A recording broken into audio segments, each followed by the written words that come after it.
जय हिंद साथियों, स्वागत है आप सबका आपके अपने परिवार रैंकर्स गुरुकुल में। तो एसएससी ने एसएससी एमटीएस का जो नोटिफिकेशन है वो रिलीज कर दिया है। कई दिन से बच्चे वेट कर रहे थे और जैसे कि एक्सपेक्टेड था, क्योंकि नोटिफिकेशन डिले हुआ, इसका मतलब है कि कुछ चेंजेस होने थे। तो बहुत बढ़िया चेंजेस करे हैं, कुछ चेंजेस एसएससी ने करे हैं। देखते हैं उन चेंजेस की तरफ और देखते हैं कि कब कब आप फॉर्म भर सकते हो, कब से कब तक। सबसे पहली बात यह है कि एमटीएस का फॉर्म 18 तारीख यानी कि आज के दिन से लेके 17 फरवरी 2023 तक आप भर सकते हो। ठीक है। उसके अलावा आप देख सकते हो कि ऑनलाइन पेमेंट करने की लास्ट डेट 19 फरवरी रखी गई है और जो ऑफलाइन पेमेंट है वो 20 फरवरी है। लेकिन मैं कहूंगा कि लास्ट डेट तक वेट नहीं करना है, समय से फॉर्म भर दें। और उसके अलावा विंडो में जो एप्लीकेशन करेक्शन की विंडो खुलती है वो 23 तारीख से 24 तारीख तक आपकी ओपन होगी। ठीक है। जो एग्जाम आपका होने वाला है वो अप्रैल के महीने में होगा, अप्रैल 2023। ये बहुत जरूरी बात है कि अप्रैल में आपका पेपर है। कब है? अप्रैल में पेपर है आपका। ठीक है। उसके अलावा आप देखोगे यहाँ पे ये लिख रखा है कि गवर्नमेंट चाहती है कि जो फीमेल कैंडिडेट्स हैं, हमारे जो वुमेन कैंडिडेट्स हैं, वो ज्यादा से ज्यादा अप्लाई करें। एक अच्छी बात लिख रखी है एसएससी ने नोटिफिकेशन में अब की बार। इसके अलावा आप देखोगे कि क्या क्या चेंजेस हुए हैं। सबसे पहले बात कर लेते हैं वैकेंसीज की कि वैकेंसीज कितनी आई हैं। वैकेंसीज जो आपकी आई हैं वो हैं लगभग 10,880 प्लस में 529, यानी कि 11,000 से ऊपर आपकी वैकेंसीज हैं। यानी कि 11,000 से ऊपर आपकी वैकेंसीज हैं, क्योंकि 500 वैकेंसीज आपकी हवलदार की हैं, 10,880 आपकी जो नॉर्मल एमटीएस की पोस्ट होती है उसकी है। ठीक है। वैकेंसीज जो है अभी ये और भी ज्यादा अपडेट होंगी और ये बाद में आपकी एसएससी की साइट पे अपलोड कर दी जाएंगी, जब भी आपकी ये अपडेट होती रहेंगी। ठीक है। उसके अलावा रिजर्वेशन वगैरह की बात कह रखी है, सारी नॉर्मल बातें कह रखी हैं और ऐसी कुछ खास बात नहीं है। खास बात आपको नीचे मिलेगी। नीचे क्या मिलेगी? नीचे मिलेगी जब आप देखोगे एग्जाम का पैटर्न। एग्जाम का पैटर्न एसएससी ने काफी हद तक बदल दिया है अब की बार। क्या बदला है फटाफट से देखते हैं एक बार। ठीक है, जल्दी से देखते हैं कि एग्जाम का पैटर्न एसएससी ने क्या रखा है, किस तरीके से रखा है। सबसे पहले देखेंगे एप्लीकेशन फीस आपकी 100 रुपये ही है, जो नॉर्मली रहती थी वही फीस आपकी अभी भी रखी है। Application pattern exam exam pattern की बात कर लेते हैं। एग्जाम पैटर्न एसएससी ने क्या रखा है फटाफट से देखो। अगर हम बात करते हैं एग्जाम पैटर्न की, सबसे पहले लिखा गया है कि जो एग्जाम है वो कंप्यूटर बेस्ड एग्जामिनेशन होगा। ठीक है, यानी कि क्या होगा? कंप्यूटर वाला पेपर, यानी कि कोई भी डिस्क्रिप्टिव पेपर नहीं रखा गया है। यानी कि फिजिकल होगा और सिर्फ आपका टेस्ट होगा। जो पहले डिस्क्रिप्टिव पेपर होता था उसको हटा दिया गया है। डिस्क्रिप्टिव को हटा दिया गया है, ये एक बहुत इंपॉर्टेंट बात है। ठीक है। कंप्यूटर बेस्ड एग्जामिनेशन वो हिंदी में, इंग्लिश में और 13 और भाषाओं में किया जाएगा।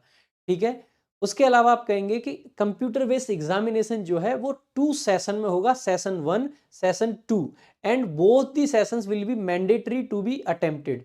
Not attempting any session will disqualify the candidate. यानी कि पहले क्या होता था, जैसे पूरा का पूरा पेपर एक ही उससे में था, आप जाओ मैथ्स अटेम्प्ट करो, आप चाहो रीजनिंग करो, इंग्लिश करो, जीएस करो, जिसका जो मन आता है वो कर सकता था। अब की बार वैसा नहीं किया गया है, 2 सेशन में इसको बांट दिया गया है। 2 सेशन में कैसे बांटा गया है? सेशन 1 जो रखा गया है वो रखा गया है आपका मैथ्स और रीजनिंग का, जिसमें मैथ्स के 20 क्वेश्चन होंगे 60 नंबर के, यानी कि हर एक क्वेश्चन 3 नंबर का। रीजनिंग के 20 क्वेश्चन होंगे 60 नंबर के, यानी कि हर एक क्वेश्चन 3 नंबर का। उसके अलावा जो सेशन 2 होगा उसमें जीए और इंग्लिश रखी गई है। जीए के 25 क्वेश्चन होंगे 75 नंबर के और इंग्लिश के 25 क्वेश्चन होंगे 75 नंबर के। यानी कि आप देखोगे कि जीए को और इंग्लिश को ज्यादा वैल्यू दी गई है मैथ्स और रीजनिंग से। यानी कि आपको स्पेशल फोकस करना पड़ेगा अंग्रेजी पे, और अंग्रेजी बहुत शानदार ढंग से हम रात्रि को 10 बजे महाभारत बैच में पढ़ा रहे हैं। सारे बच्चे क्लास अटेंड करें। एमटीएस के लिए बहुत बेहतरीन कवरेज आपको कराई जाएगी, बहुत शानदार तरीके से आपको इंग्लिश पढ़ाई जा रही है। सारे बच्चे महाभारत बैच की रात को 10 बजे क्लास जरूर लें। ठीक है। उसी प्रकार से महाभारत बैच से आपका मैथ्स और रीजनिंग भी कवर होगी, क्योंकि विक्रम सर और आदित्य सर पूरी मेहनत के साथ में जबरदस्त तरीके से महाभारत बैच में पढ़ा रहे हैं। उसके अलावा जीएस की पूरी टीम हमारी लगी हुई है, तो महाभारत बैच आप यहां पे भी जीएस में भी देख सकते हैं। बहुत शानदार तरीके से अगर आपको कवर करना है अपने पेपर के लिए और अगर आपको अब की बार एमटीएस में एक सीट अपनी पक्की करनी है तो ये एग्जाम में चेंजेस हैं।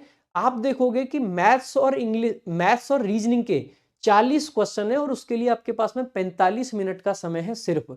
यानी कि आपको अपनी कैलकुलेशन स्पीड पे, कैलकुलेशन टेक्निक्स पे बहुत काम करना पड़ेगा। और मैं आपको मतलब ऑनेस्टली सजेस्ट करूं, आदित्य सर से बेहतर आपको कैलकुलेशन पे काम कोई करवा ही नहीं सकता है। रीजनिंग में टाइम बचाना आप लोगों के लिए बहुत ही की पॉइंट रहने वाला है, क्योंकि अगर रीजनिंग में टाइम नहीं बचा पाए तो मैथ्स के क्वेश्चन नहीं कर पाओगे। और रीजनिंग में टाइम कैसे बचाना है ये बात विक्रम सर से बढ़िया कोई आपको समझा ही नहीं पाएगा। इंग्लिश में स्कोर कैसे करना है इसके लिए हम लगातार लगे हुए हैं, लगातार आप लोगों के लिए मेहनत कर रहे हैं। ठीक है, सो ये कुछ चेंजेस आपके हुए हैं, इनको आपको ध्यान में रखते हुए नेगेटिव मार्किंग जो है सेशन 1 और सेशन 2 में जो नेगेटिव मार्किंग रखी गई है वो 1 नंबर की है। यानी कि एक क्वेश्चन अगर आपका गलत होगा तो पूरा 1 नंबर आपका कटेगा, आधा नंबर नहीं कटेगा। ठीक है, सो इस चीज का भी विशेष आप लोगों को ध्यान रखना है। ठीक है, तो 1 नंबर कटेगा। नेगेटिव मार्किंग अब 1/3 हो गई है, पहले 1/4 हुआ करती थी। सही होने पे 3 नंबर, गलत होने पे 1 नंबर काट लिया जाएगा। उसके अलावा नॉर्मलाइजेशन रखा गया है, नॉर्मलाइजेशन जरूर होगा क्योंकि एक से ज्यादा शिफ्ट में आपका पेपर होने वाला है। ये सिलेबस दिया गया है, हमने नोटिफिकेशन अपने Telegram channel rankers Gurukul official पे डाल दिया है। एक बार इस पूरे सिलेबस को आप जरूर पढ़ लें, जरूर ध्यान से देख लें। ठीक है, बाकी जो हवलदार की पोस्ट के लिए फिजिकल है वो 1600 मीटर रखा गया है 15 मिनट में, और फीमेल के लिए 1 किलोमीटर रखा गया है 20 मिनट में। ठीक है, जो वॉकिंग रखा गया है। ठीक है, और कुछ नहीं है। तो इस तरीके से नोटिफिकेशन की जितनी जरूरी चीजें हैं वो मैंने आपको बता दी हैं। ठीक है, तो सारे बच्चे बिल्कुल तैयारी में लग जाइए, लगातार आप लोगों को तैयारी करनी है, बेहतरीन ढंग से तैयारी करनी है। और एक एक दिन, एक एक मिनट, एक एक सेकंड आपके लिए जरूरी है, वेस्ट नहीं करना है। शानदार तरीके से महाभारत बैच रैंकर्स गुरुकुल पे चल रहा है, सारे सब्जेक्ट का चल रहा है, सभी बच्चे वहां से पढ़ें। एमटीएस वाले सारे बच्चों के लिए सबसे बेहतरीन अगर कुछ है तो महाभारत बैच है। इसी के साथ में सारे लोगों को एक बार फिर से बेस्ट ऑफ लक इस एग्जाम के लिए, और सारे लोग तैयारी करिए, जी जान से लग जाइए। Thank you so much. जय हिंद, जय भारत।